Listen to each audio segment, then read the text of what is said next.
Aussi bien le travail de la peau en coupe qu'en piqûre qu'en montage, tout le savoir-faire est encore en interne.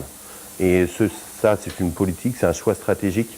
Peut-être que demain, les outils que l'on a dans l'entreprise nous permettront de reprendre une partie de la production par rapport à l'externe. Pour des petites séries, ce ne sera jamais des grandes séries, mais un savoir-faire français, et on voulait absolument pérenniser ce savoir-faire au sein de l'entreprise pour conserver le côté, l'histoire déjà, et le côté technique que l'on a pu acquérir durant toutes ces années avec les différents collaborateurs.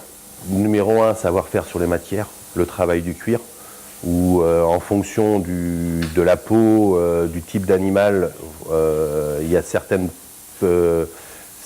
peaux qu'il va falloir adapter pour pouvoir faire une chaussure au final en fonction des placements que l'on pourra faire au niveau de la coupe. Il y a tout le métier de piqûre qui est très important parce que ce qui demande une certaine dextérité, une certaine finesse, et on peut travailler du synthétique comme du cuir, comme des brides.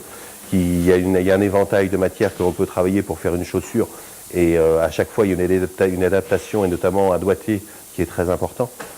Et après, il y a tout ce qui est à partie montage, ce que l'on appelle montage, c'est la finalisation de la chaussure avec la semelle et le dessus, où derrière, chaque machine, la peau étant vivante à l'origine, le cuir, il faut s'adapter, et là, la machine ne pourra jamais remplacer l'homme.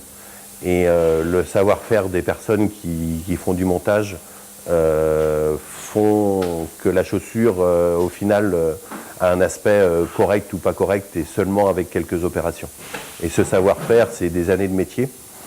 Et demain, la difficulté sera peut-être d'avoir du personnel adapté avec du savoir-faire sur ces métiers-là. Parce qu'aujourd'hui, à ce jour, c'est pas forcément un métier qui donne envie aux jeunes d'intégrer ce type de société. Mais pour des questions politiques, entre guillemets, où ce savoir-faire, ces métiers manuels sont un peu dévalorisés, alors qu'il y a beaucoup de choses quand même à faire dans ces différents métiers, que ce soit la maroquinerie, enfin tous les métiers du cuir. Et demain, on pourra avoir des difficultés auprès de la main-d'œuvre et d'avoir du personnel qualifié.